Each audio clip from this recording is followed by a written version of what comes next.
Hi everyone, thank you guys for joining in and watching this video. I'm Jenna and this is Dr. Leslie Kaplan, my mom. And as you guys know, it's National Eating Disorders Awareness Week. So today we're just gonna have a little conversation and ask her a few questions. So first, can you just kind of give a little bit of an intro about yourself? Sure. So I am an adolescent and young adult medicine physician who has a practice specializing in patients with eating disorders. And I work in a private practice here in Calabasas, California. Perfect, thank you. So first question, can you define the concept of body acceptance? Sure. So body acceptance, or commonly known as body neutrality, as it is sometimes referred to, is the acceptance of one's own body without the focus on beauty or appearance. It is kind of takes the emotion out of things. So it allows us not to judge or hate our bodies, but also doesn't really require us to love our bodies every minute the way other movements do. Right.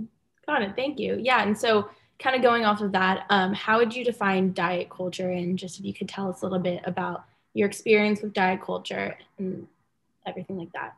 Yeah. So diet culture is a cultural norm that values thinness as an ultimate goal above everything else, above health, well-being, mental health. It tells us that we should diet or eat a certain way that is completely unrelated to cravings, satiety or fullness, pleasure, connection to our body, connection to our families and friends. And it's definitely a cultural norm for our society. And I would say that an important question is, why is dieting so bad? And of course, I see the most extreme forms of dieting. So people who kind of take dieting to its, logical extension and in anorexia nervosa, or even the disorders that sort of come from that diet mentality. And while not everyone who diets develops these eating disorders, almost everybody with anorexia nervosa or bulimia nervosa start out that way. So it's almost always a first step. But even dieting itself is not healthy for many reasons. First of all, if you've ever been on a diet, you know that you're not on your A game. You often feel irritable. You can be foggy brained. You can feel tired. Dieting deprives someone of the nutrients that their body needs, often by eliminating whole food groups. Weight loss, if your diet is successful, can cause metabolic shifts that increase hunger and decrease your metabolism. And in people who yo-yo diet, that is kind of lose weight, gain weight, lose weight, gain weight, even if it's like a tight, range of 10 pounds or so, are more likely to develop diabetes. A recent study in JAMA, or Journal of American Medical Association, showed that the risk for heart attack, stroke, or death goes up proportionally to how many times you yo-yo diet with losing and gaining weight. And I would also say extreme dieting really can limit our socialization, which, as we all know, more than ever, is so important to our mental health. Okay. Yeah, that's interesting to learn about the science behind dieting and how it affects you in more ways than a lot of us know. But you kind of touched on this. And I just want to make one more point and interrupt you, but it's an important point, which is that diets don't work in the long run. So study after study shows that people who lose weight almost always gain it back, and most of that is an overshoot. So people actually end up heavier than they were before they started their diet. And those who report dieting in adolescence are 3 times more likely to be overweight 5 years later. So it doesn't really work. Go ahead, sorry. Yeah, so you kind of touched on it, but how do you think that diet culture can affect our day-to-day lives as college students, as educated students, and living here at USC or at home? If you could just touch on that a little bit. Yeah, I mean, I guess I would encourage you all to kind of just think about all the diet culture messages we receive in our lives from the media, which is obviously everywhere and is so prominent in our lives, maybe now more than ever. And I just want to say a little word about the media. You know, the media does a remarkable job of cultivating our obsession with thinness, and think about, you know, the models that they choose in magazines and, you know, print ads and TV and whatever, who represent, their body types represent probably less than 3% of the general population. And not only are they, you know, so unrepresentative populations, but then they're photoshopped. So they're not even the models don't look like the models we see on TV. And that is even, you know, social media, which is not untouched by this photoshopping. Now you can, you know, people can Photoshop themselves in a bikini. So, you know, it's just this kind of obsession with the ideal body type is everywhere. And I just want to say too, because it made me think of it, you know, people traditionally think of eating disorders or thin, think of the kind of ideal body type for men in the media, it may even be more rigid than that's sort of kind of quote unquote allowed for women. So yeah, so the messages that we receive from the media all around us, but also from friends. How many times are you with a group of friends and the issue, you know, subject of diet or whatever comes up? It's really, really very common. We get this message even from doctors about how important it is to be thin. So it's really all around us. And I guess I would encourage you all to sort of start becoming aware and listening to it and kind of thinking about how pervasive it is in our society. Well, another question that I'm just thinking of, that how do you kind of debunk diet culture in a friend setting? Like, let's say you're at dinner with your friends, without going into this long spiel about everything we're talking about right now, how can you kind of limit these discussions or kind of just anything someone says very relaxed? Yeah. Yeah, I mean, it's a great question, and but I would I guess suggest that you discourage diet talk and model kind of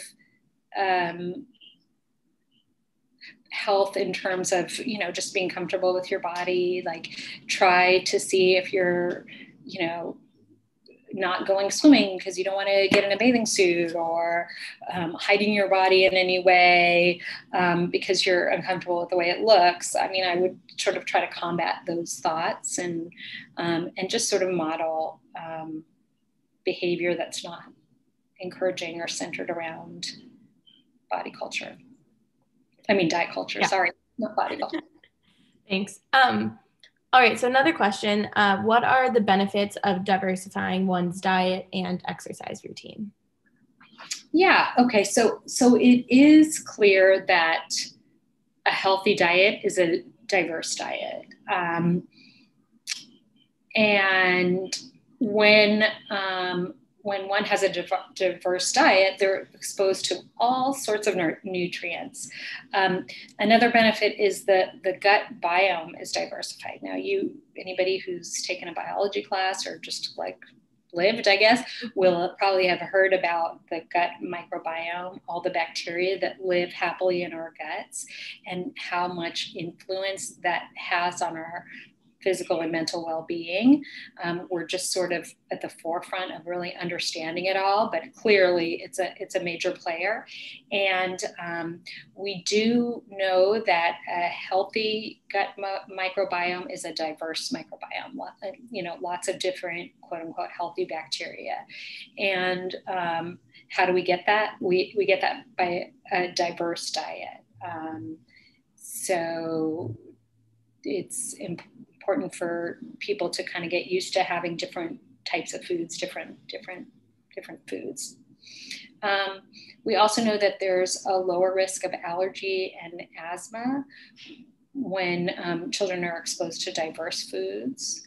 There seems to be a synergistic effect of food that enhances optimal health. So certain nutrients we know are very helpful, and those nutrients are even more helpful when eaten with other foods. So, that's the reason we can't just live off vitamins, because, you get sort of, foods are better absorbed and have the synergistic effect. I mean, that nutrients are better absorbed and have synergistic effect when it's eaten with other foods and nutrients. So, and also, a diverse diet is associated with decreased inflammation and oxidative stress.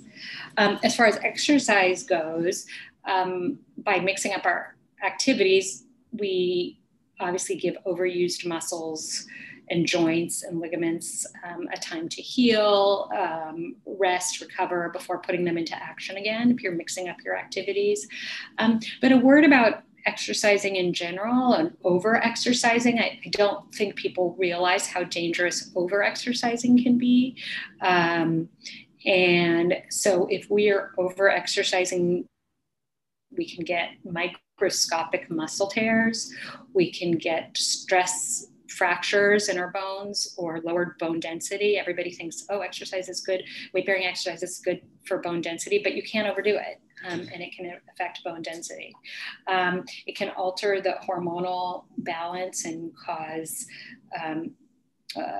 a loss of menstrual periods and fertility issues. A lot of elite athletes don't get their periods. That's not actually good for us overall. It can cause a weakened immune system. So cortisol is released excessively, and it can, when we exercise, and it can affect our immune system if it's overdone. And also you can even get heart damage. So over-exercising has been associated with heart muscle thickening and fibrosis, with atherosclerosis, or kind of hardening of the arteries, even with arrhythmias, irregular heartbeats. So too much of a good thing is not good. So moving on to intuitive eating, can you kind of explain the concept and idea behind intuitive eating? Yeah. So intuitive eating is you kind of let your body tell you what to eat, how much to eat, and also when to stop. And so it's sort of like an anti-diet mentality. You just kind of get really good at listening to your body, and it rejects the notion that you should have some external kind of force telling you what to eat. And it kind of takes the most importantly, guilt and emotion out of eating. So if you want to eat something, you should eat it, and you should. So it's sort of like mindfulness in eating. Enjoying what you're eating, being aware of your body's hunger and fullness cues, and also not feeling guilty if you eat something. And if you think about that, how revolutionary that is in a way, if, how many times have you thought, okay, tomorrow I'm going to be really good and not eat, and I'm going to, just eat fruits and vegetables, or I'm going to eat very lean, or whatever it is. But today I'm going to go crazy because I know tomorrow I start my diet. So if you have that, or also that mentality of like, well, I already ate 3 bites of chocolate cake. I wasn't supposed to eat any chocolate cake. So I might as well eat the whole damn cake, So if you get rid of all that, you can imagine how sort of much healthier your relationship becomes with food. Yeah, for sure. And then our final question is, can you talk about orthorexia a little bit? Sure. So orthorexia is kind of an unhealthy focus on healthy eating. So it means that, it's healthy eating taken to an extreme.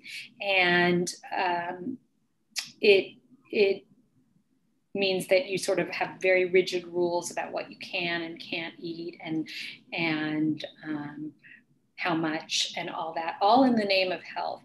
Really, it's the close cousin of anorexia nervosa. So while anorexia nervosa is motivated by a drive for thinness or a fear of gaining weight, this is motivated by a drive for health. The problem is it's not healthy. And in its extreme form, it can look just like anorexia nervosa in terms of the health consequences. And by the way, those health consequences, anorexia nervosa, or undernourishment, undereating, can affect just about every organ system, just like orthorexia. And then there's also the element of it just makes you more socially isolated, because you're not letting yourself just kind of eat and enjoy food and eat socially and be with friends. You may start restricting, going out at all. And that's not good for anybody's well-being and mental health.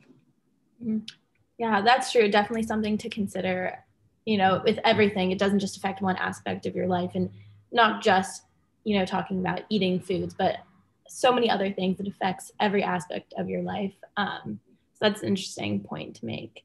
Mm-hmm. Well, thank you so much.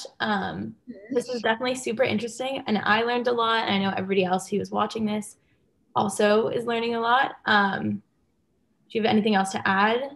You can go for it. If not, just... Jenna, you did an amazing job. I'm proud of you. Thank you. Thank you, Mom.